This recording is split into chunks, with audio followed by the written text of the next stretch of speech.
And welcome to the Dutch Mental Lunch and Learn series. Today we're going to take in slightly different direction, but nonetheless extremely important around stress management and meditation and making sure that we prevent burnout. I guess it is an essential part of leadership, especially the leadership style, the pure leadership model that we're trying to teach and coach around is about making sure that we have the four foundational pillars about mental wellness, spiritual wellness, physical wellness, relationship wellness, all in balance and maintained. And maintaining means that we have to work on this on a regular basis. So David is one of our advisory board members. You see also on the screen, Kirk Orborn is also an advisory board member. Both have been great contributors to building this program and are here to support all of you, of course. So David, without further ado, introduce yourself and take it away, and I'll put myself on mute. Thank you, Walter, and happy Friday, everybody. Thanks for joining us for this Lunch and Learn. Like Walter said, stress meditation, we hear a lot about those words every day. And so I'm going to share with you about 30 minutes worth of a little bit of a talk and some actual experience doing some very easy meditations. The difference is that these meditations are adapted to today's life, today's world. And we're going to look a little bit at the sort of the history of meditation and the cliche of meditation and why it doesn't really work today. But everybody is super stressed out and everybody's really reaching out for some solutions to that stress. So we'll be able to answer some of those questions. So let's start with this.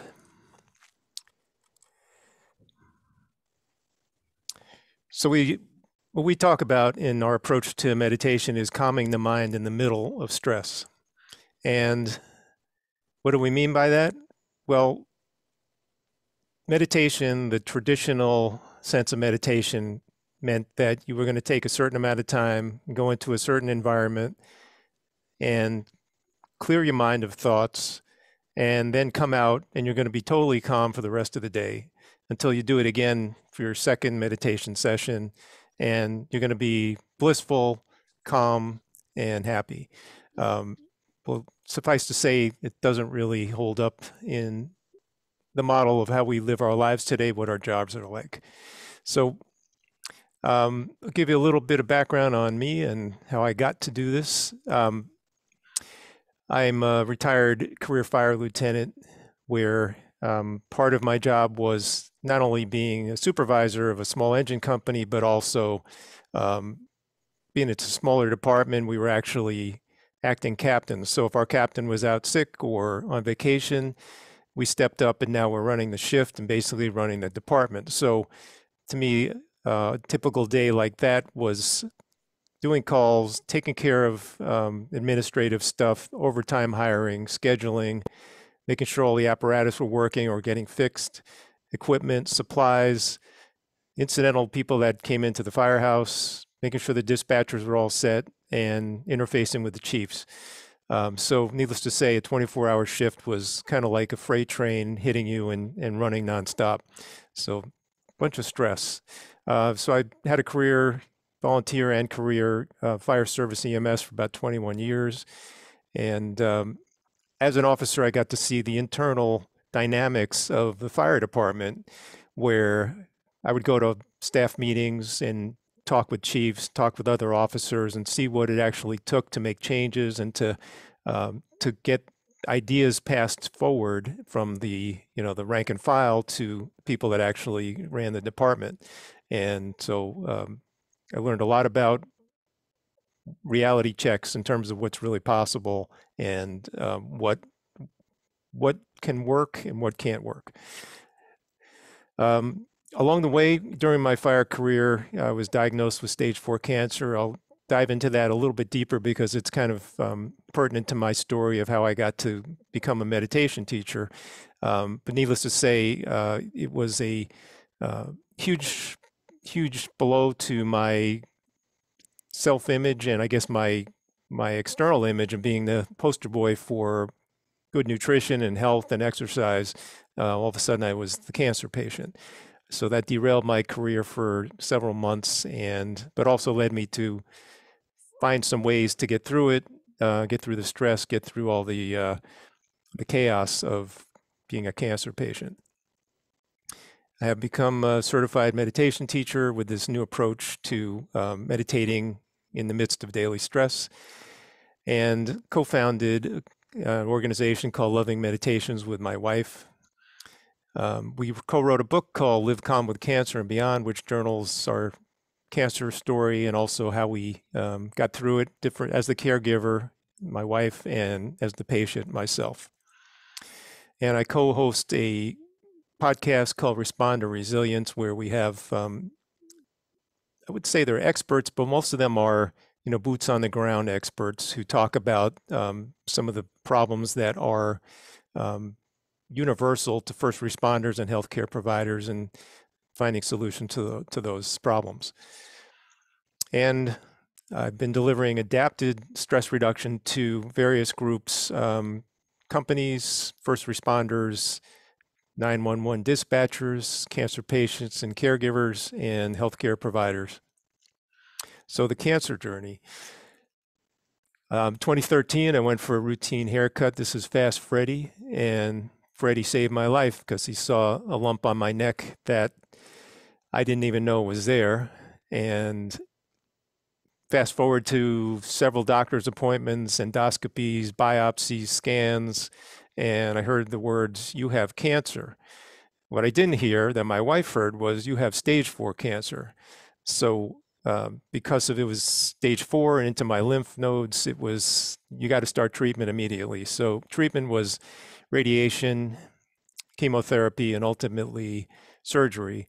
And I spent quite a bit of time sitting in a chair in the infusion center with time on my hands going, what am I going to do with this time to make it constructive, to make it, positive experience? Like, this really sucks. I felt lousy. I didn't want to be there. I didn't want to be the cancer patient. I just wanted my life to go back, to normal. So once I got over that piece, I realized the only way out is through. And I did have some opportunities here to flip this into a gift, opportunity to go deep and do some self-exploration, and to turn to some tools that I knew of and other ones that I was willing to consider in terms of getting mindful, getting calm, and doing some inner reflective work. So instead of sitting in the chair and watching TV, I started bringing meditations, music, affirmations, anything that I thought was uplifting, to spend that time in the infusion center. We got through the cancer journey, and my oncologist was impressed with how well I did physically, mentally, spiritually, and that led my wife Tamara and I to create Loving Meditations app for the cancer community, to kind of pay it forward and to bring some stress reduction to those people who are dealing with cancer, living with cancer. Created the book, Live Calm with Cancer. And so that's kind of the short version of how I got to where I am now. What I'd like to do with you right now is to share meditation with you, so we can all kind of calm our minds and get into a nice grounded place. It's not going to require any effort. I'm just going to ask you to close your eyes. Just gently close your eyes. And just feel yourself sitting in your chair. We are sitting down in a comfortable position, and we do nothing. We are just sitting down in a comfortable position. If we have thoughts, thoughts are like clouds. They're moving in, moving out, always moving. And we can observe those thoughts, and we do nothing. We are just sitting down in a comfortable position. And we visualize a mountain. It's a big mountain. We may have seen one like this upstate New York, in the Rockies, in the Sequoias, in the Himalayas. We are just sitting down like a mountain. The mountain is stable. In our lives, as students, as healthcare professionals, as first responders, we need stability. We need to be grounded.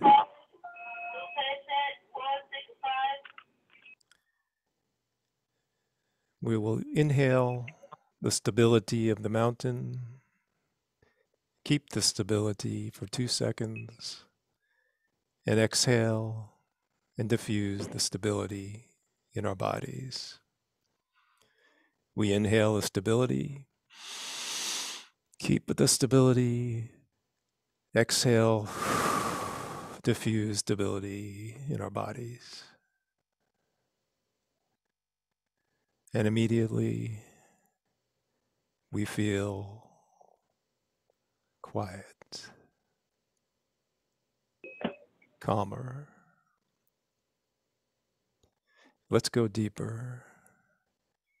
We visualize this mountain, and we see the mountain is not busy. The mountain is in eternity. We visualize the eternity and the timelessness of the mountain. We breathe in the eternity, keep the eternity, diffuse eternity.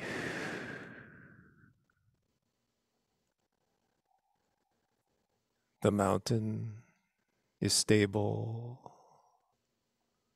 quiet.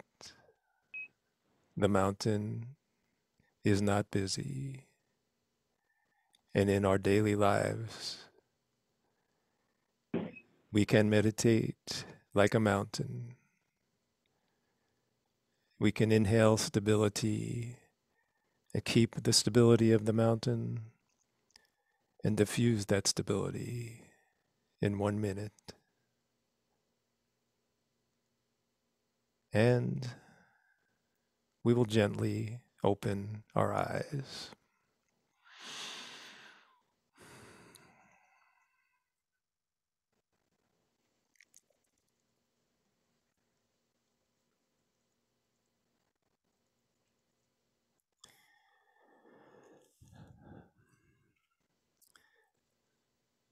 So I'm hoping you feel a little more grounded after that.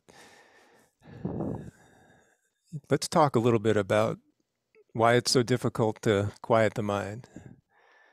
So I'm going to say that it's entirely possible that a lot of people are addicted to stress.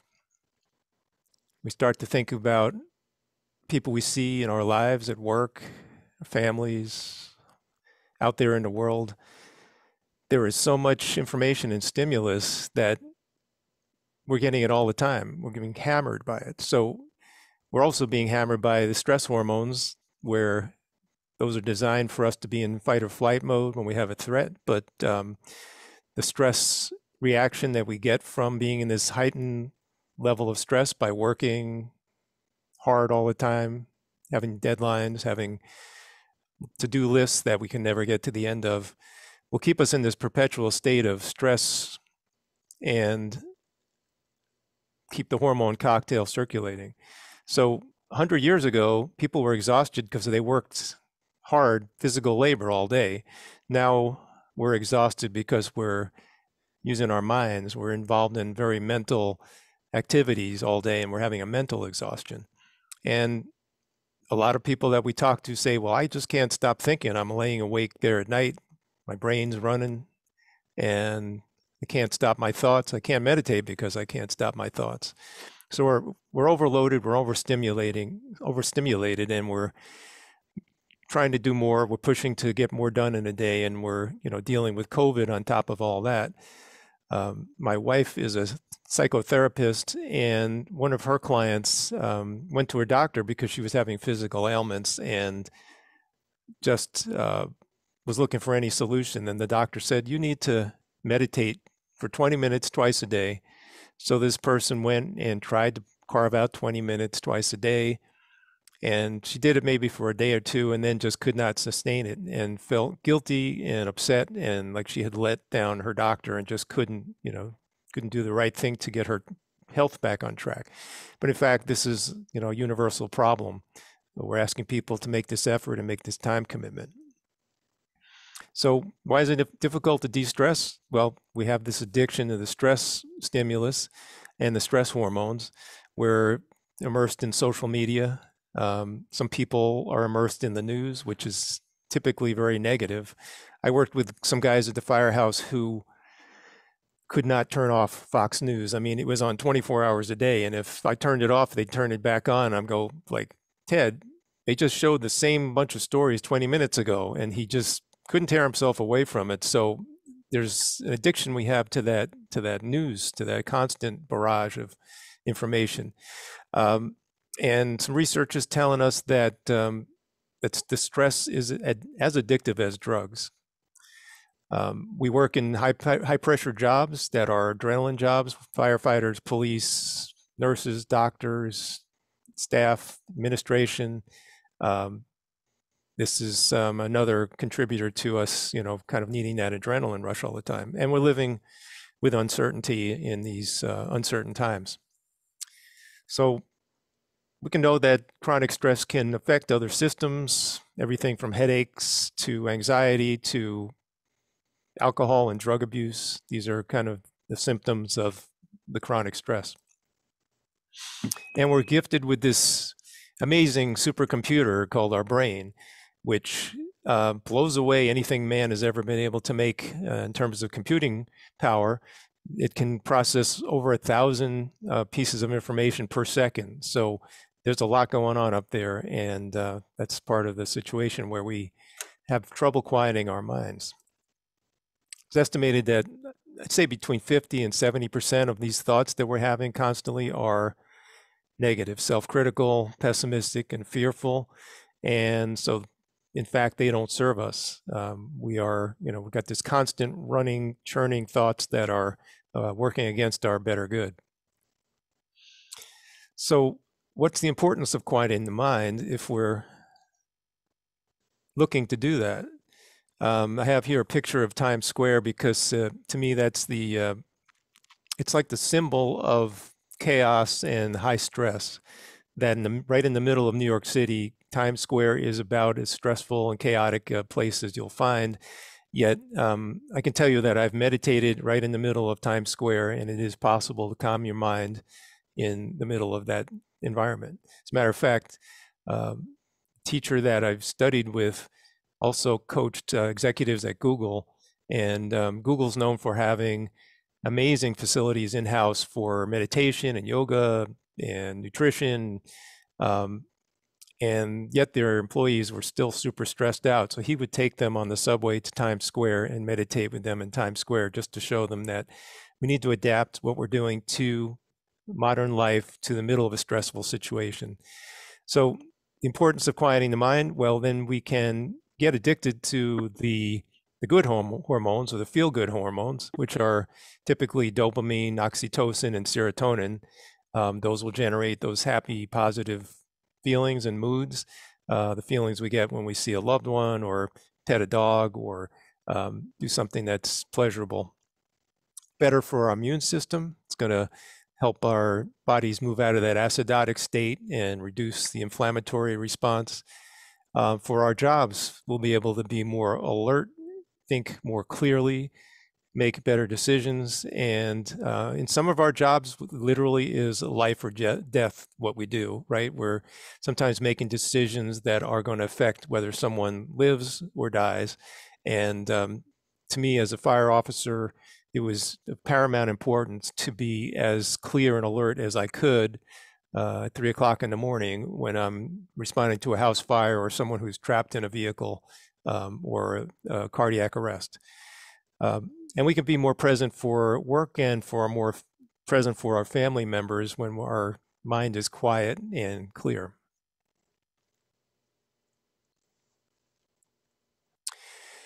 We can also complete tasks more efficiently, and we can manage difficult and emotional situations. You can think of it as, if our mood swings are a huge range from 1 to 10, when we start to quiet our mind and get more centered and grounded, we can start to narrow down that range to say, 4 to 6 instead of a huge spike. We can recycle negative energy that we might encounter at work, in traffic, in line at the CVS pharmacy.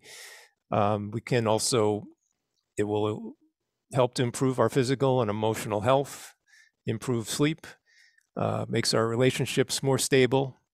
And just to give you a sense of who's using this and where the success has come with this approach is some of our colleagues use this at Amity Foundation in Los Angeles, which rehabilitates prisoners and parolees in the prison system in California. And they use this approach of meditation to reduce the recidivism dramatically and the suicide to 0 at this point. It's being used also at the Veterans Administration. We use it with first responders, 911 dispatchers. We've been using it recently with the American Cancer Society, and it's been used with Google executives. So where did meditation come from? Archaeologists can tell us that there's a wide range of dates, but probably somewhere in the 1500 years before BC in India, meditation began. And what that looked like was people seated in these meditative postures, kind of in a seating position with their eyes half open, half closed. People were meditating in caves. In the monastic life, they were meditating. So these are all like adapted to those times when people had time and space, and maybe that's all they did was meditate. And so we have this vision of meditation looking like a monk in Tibet meditating on the top of a mountain in a seated posture. In the 70s, 80s, a movement called MBSR, which is mindfulness-based stress reduction, became very popular. It's still very popular today. Transcendental meditation is another example of meditation that was brought to the US by the Maharishi Mahesh Yogi. And what does that involve? It's a practice which involves 20 minutes or give or take of meditation twice a day, once earlier in the day, once in the evening. And you need to do it with a mantra in a quiet, dark place, no distractions. And it's something I learned in college, but over the years, I was not able to sustain it because of that time commitment, of that environment commitment, where you need to have 2 blocks of time every day and to be able to do it in a place where nobody's going to disturb you. Meditation typically is involved a chant or a prayer or a candle or sitting there with your palms open in the lotus position. And it's become a cliche because that's what you see when you see meditation in a movie or a TV show, or I use stock photos and stock video all the time. And as soon as I type in meditation, I'm going to get someone like that picture. They're sitting there like this. So it's an ancient model of that monk on the mountaintop. The model also infers that there's going to be no thoughts during the meditation, that it requires effort, it requires time, You need to be in a specific environment, and therefore it's not adapted to calming your mind in the middle of your daily stress. It's an inaccessible skill. You can get super calm in your meditation, in your, you know, meditation room, and then you step out and all of a sudden, like, the phone's ringing and your iPhone's blowing up and your emails are off the charts and people are asking you to do stuff, and it's not going to help you translate into your stressful day. So mindfulness, it's a term we hear a lot about. Just cover it briefly to touch on it. So mindfulness is present moment awareness. It's kind of getting in touch with what's going on with us internally and what's going on in the world around us. We can get so caught up in our work, our thoughts, our stress, our worries, that we forget that there are things going on inside and outside of us that can actually kind of help get us grounded and calm our minds down a little bit. Body awareness, we tend to get so mental up in our heads that we forget that we actually have the rest of our body here, doing all these miraculous processes to keep us alive. There's trillions of cells every second that are doing something that's helping us to, sustain life. So one thing we can do for body awareness is, if we're sitting in a chair, we realize, we're feeling very stressed out, just feel the chair, feel your back against the chair and your legs against the chair, and then your feet touching the floor. And we can drop into our body a little bit. Sometimes breath work helps to help us drop into our bodies. We can become aware that we are stressed out. Sometimes it's possible to just get into this snowball of stress and completely lose touch with the fact that we are stressed out. But if we just realize for 1 second, wow, I'm really stressed out right now, we can then say, you know what, I'm going to take 5 minutes, stand up, take a break from what I'm doing. I'm going to take a walk outside.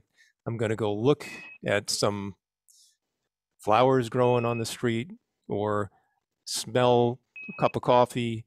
We can do things like use essential oils. If we have a particular scent that we like, we can just stretch. Sometimes doing a mindful yawn can help reset. So just to be aware that we are stressed out is the first step to taking the second step to do something that's going to make us a little more mindful or aware of the present moment. So we want to notice and witness things in our environment.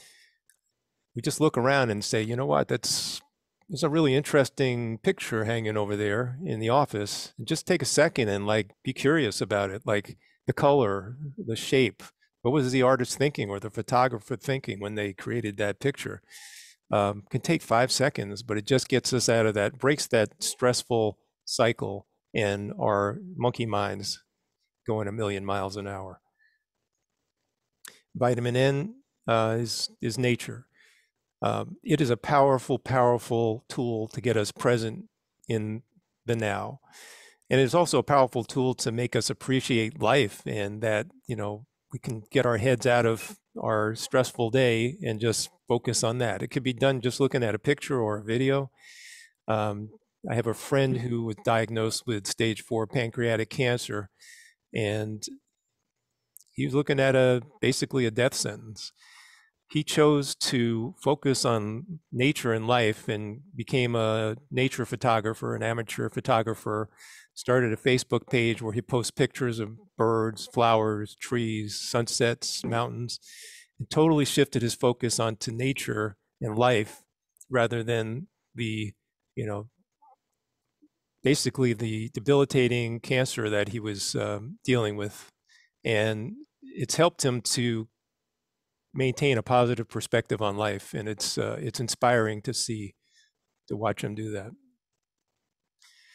We can be mindful anytime, anywhere. We can be in traffic, we can just get curious about something, or feel the steering wheel in our hands, take a deep breath, open the window, just feel the air coming into our nostrils. There are infinite number of things we can do to just kind of get mindful and present, just to be curious and appreciate things in our environment. And that helps us to become fully engaged in the here and now. So the brain is a muscle. And what we mean by that is the brain has neuroplasticity, right? It's the way that the brain can always change and adapt, and does it both in structure and function, to learning, to new skills, to things that we are constantly introducing. Well, that neuroplasticity will give us the ability to change some of our behaviors and practices if we decide that we want to become more calm in the middle of stress. So over on the left, we have two opportunities for us to practice this, right? One is just buying a coffee at Starbucks, and the other is riding the subway in rush hour.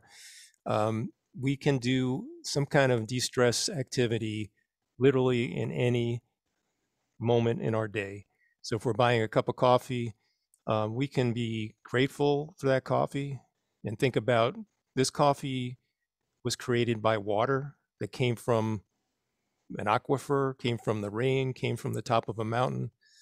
And the coffee was grown in some farm, maybe in Colombia, Brazil, Costa Rica, and farmers did all this amazing stuff to make this coffee available at the Starbucks. So there's a lot of ways we can use gratitude and appreciation to put our minds into this anytime, anywhere mindfulness. So I know we're right around 12:30, so we'll just try to wrap up quickly. I'm going to recommend, that anybody who's interested in becoming more mindful or starting a practice of calming their mind, do it as a daily practice, just like we do diet and exercise and sleep, just like we do body hygiene. Think of it as a way of cleaning our minds of toxins. We can definitely accumulate a lot of negative thoughts and emotions, and we can have the opportunity to dissolve them, and think of it like taking a shower. This is Times Square, the famous TKTS stairs that are right in the middle of Times Square, and on the right, that's me meditating in the midst of a very chaotic evening. So how do we do it? Our approach involves visualization and guidance, and it's pretty simple. It means just listening to video on a device, put on earbuds, press play. Walter, do we have a few more minutes, or should we be wrapping up now? No, you have a couple more minutes. All right, I'm going to invite you to do one more practice. It's very short, and it's called Unplug Your Brain. This is an amazing way to calm your mind in the middle of stress. We use it with people like 911 dispatchers who will just, in between calls, will do this practice, and they're able to get centered, get grounded, and take the next call and be effective. So in our lives as busy professionals, students, responders, healthcare professionals, we have a lot of stress, a lot of thoughts, a lot of emotions. And we think of all those thoughts going faster and faster, like the waveform on an EKG. I'm going to invite you to gently close your eyes. And we see these thoughts and the waveform on the screen. It's moving faster, faster, faster. A lot of thoughts, a lot of emotions, a lot of worries, fears, anxieties. And we visualize that we have the plug to our brain in the right hand. The plug is coming out of the right side of our head. I'm going to reach up with our right hand, and grab the plug. We grab the plug of our brain and unplug the brain.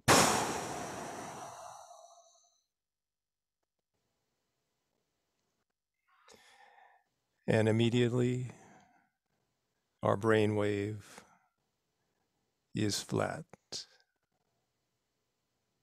like the horizon, quiet. And we can do this any moment where we can step away from work and we need to unplug our brain. And we gently open our eyes.